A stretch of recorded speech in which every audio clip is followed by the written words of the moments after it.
할렐루야, 귀한 하루를 허락하신 주님께 감사와 영광을 올려드립니다. 오늘 함께 나눌 말씀은 느헤미야 8장 17절로 18절 말씀, 두 절의 말씀을 제가 봉독합니다. 사로잡혔다가 돌아온 회중이 다 초막을 짓고 그 안에서 거하니 눈의 아들 여호수아가 때로부터 그날까지 이스라엘 자손이 이같이 행한 일이 없었으므로 이에 크게 기뻐하며 에스라는 첫날부터 끝날까지 날마다 하나님의 율법책을 낭독하고 무리가 이레 동안 절기를 지키고 여덟째 날의 규례를 따라 성회를 열었느니라. 아멘. 오늘 함께 나눌 말씀의 제목은 은혜의 결과입니다.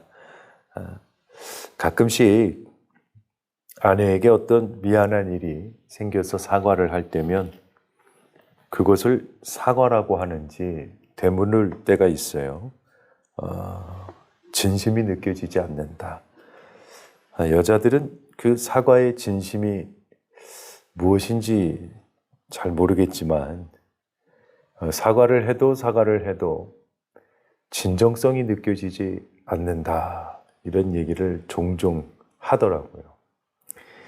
우리가 그런데 하나님 앞에 설 때 우리 역시도 하나님 앞에 우리가 드리는 회개의 기도가 어쩌면 나의 눈물의 기도가 하나님이 느끼시기에 그런 진정성 없는 회개가 되지는 않는가? 라는 생각을 한번 해보게 됐어요. 그렇다면 하나님이 정말 원하는 회개란 무엇인가? 오늘 본문을 통해서 함께 은혜 나누고자 합니다.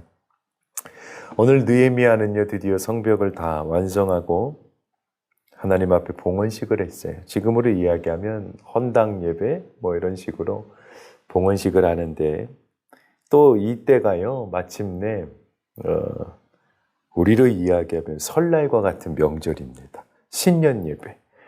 정말 감격의 예배이죠. 봉헌식도 함께하는 봉헌 예배. 하나님 앞에 참 성벽 재건하는 그 시간 동안 얼마나 힘들고 어려운 일들이 많았겠습니까? 그 모든 시간들을 다 회상할 때 참 눈물이 나고 은혜가 충만한 그런 예배였어요. 이때 예배가 시작되더니 에스라 선지자가 성경을 낭독하기 시작합니다. 에스라 선지자가 성경을 하나님의 말씀을 낭독할 때 많은 이들이 통곡하며 울기 시작했어요. 얼마나 은혜가 뜨거웠던지, 그리고 그 안에 기도가 뜨거웠던지, 급기야는 에스라도 느헤미야와 레위지파 사람들이요, 이스라엘 백성들을 진정시키기 시작했습니다. 얼마나 뜨거웠는지 몰라요. 이렇게 한참을 통곡하며 예배를 드린 뒤에 에스라와 느헤미야가 백성들에게 한 가지를 당부하는데요. 9절과 10절 내용이에요.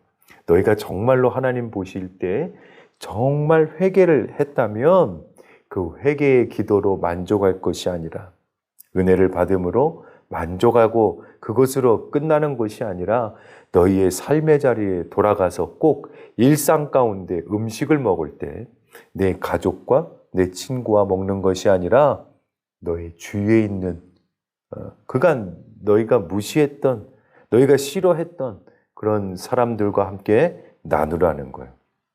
어떤 의미입니까? 진정한 은혜는요, 나 홀로 간직하는 것이 아니에요. 받은 은혜는 나 혼자 간직한다고 완성되는 것이 아니에요. 은혜의 완성은요, 나눔이에요. 은혜를 나누는 거예요. 나누는 거예요. 자신만이 받고 은혜를 움켜쥐고 있는 것이 아니라 삶을 통해서 받은 은혜를 나누라는 거예요. 그 은혜를 나눌 때에 특별히 너희가 너희 마음 가운데 무시하고 싫어했던 그 사람들과도 함께 나누라는 거예요.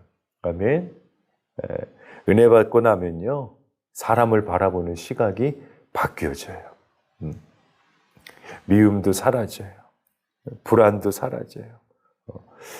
많은 이들이요, 자신의 것을 나누지 못하는 그 이유 중에 가장 큰 이유는 사실은 내 것을 나눌 때에 그로 인해서 내가 겪게 될 미래에 대한 불안이에요.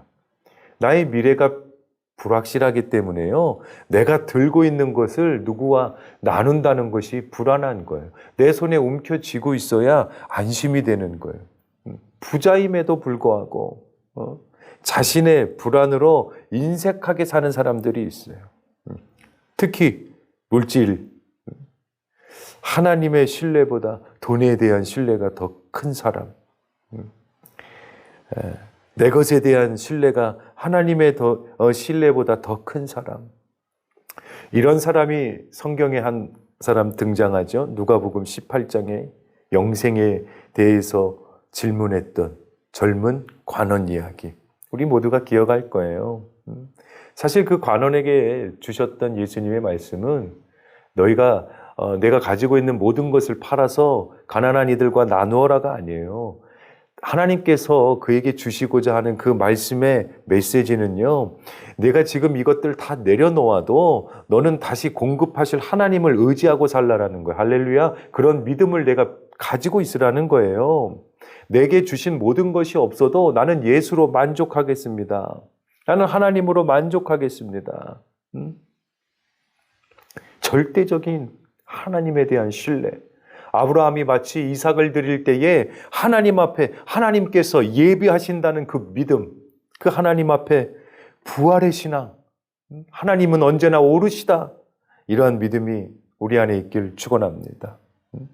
사실 은혜를 받는 것은요, 예수님의 성품을 담는 거예요. 은혜를 받은 성도는요, 하나님의 성품을 닮아서 하나님의 마음으로 살아가는 거예요. 그것 중에 하나가 가장 먼저 무엇입니까? 구제와 헌신이에요. 나눔이에요. 긍휼의 마음입니다. 에스라와 느헤미야가 이처럼 구제에 대한 부분, 또 은혜를 나누는 것에 대해서 백성들에게 이야기하고 모든 백성들을 집으로 돌려보냈어요. 그리고 그렇게 모든 백성들이 집으로 돌아간 뒤 에스라와 남은 레위 지파 사람들이요, 함께 하나님의 말씀을 읽다 보니 조금 더 깜짝 놀랄 일이 벌어져요. 무엇이냐면 8장 14절의 기록인데요. 예배가 끝난 지 얼마 되지 않았는데 이제 초막절을 다시 지켜야 된다는 거예요.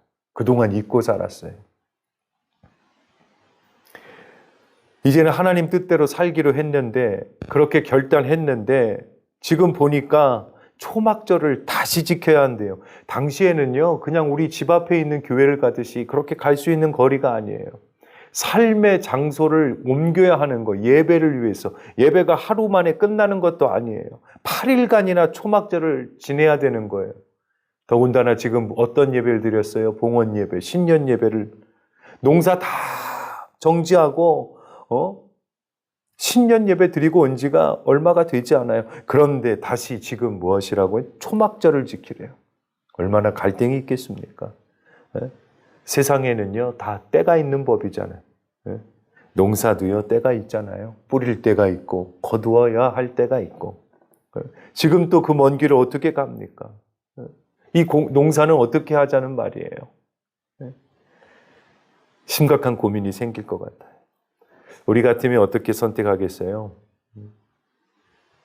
반은 남고 반은 가서 좀 예배를 드릴까요? 그런데 현실과 하나님의 말씀 사이에서 갈등이 시작될 때에 이스라엘 백성들은요, 자신의 삶의 손해를 감수하고도 말씀을 선택합니다. 할렐루야. 손해와 많은 피해가 있음을 알지만 하나님의 말씀을 선택한 거예요. 사실 이거 쉽지 않아요. 그런데 이들은 기꺼이 하나님 뜻대로 살겠다고 고백하였기에, 모든 것이 하나님의 은혜라고 고백하였기에 당장 내 눈앞에 손해가 있더라도 하나님 순종하겠습니다. 내 삶에서 어떤 손해가 있다고 하더라도 하나님, 내가 말씀을 향해 나아가겠습니다. 아멘. 그것이 진짜 믿음이고 진짜 신앙이고 진짜 회개의 열매라는 거예요. 우리도 말씀 가운데 하나님 앞에 충성함으로 내 삶에 어떠한 손해가 있더라도 말씀대로 살아가는 모두 되기를 축원합니다. 때로는요, 주일날 공부하지 않고 교회 가는 것, 경쟁에서 밀리는 것 같아요. 때로는요, 남들이 다 장사할 때 나는 예배하는 것, 남들보다 뒤처지는 것 같아. 피해보는 것 같아요. 하지만 하나님께서는 더 복된 삶으로 우리를 인도하실 것을 믿습니다. 그리고 주를 위해 기꺼이 헌신하고 주를 위해 기꺼이 손해도 감수하는 그 사람을 하나님께서는 기억하실 줄 믿습니다. 진짜에게 임하는 하나님의 축복이 우리 삶의 인생길 위에 차고 넘쳐나는 귀한 양주 호산나 교회 성도님들 되기를 축원합니다. 함께 기도하겠습니다.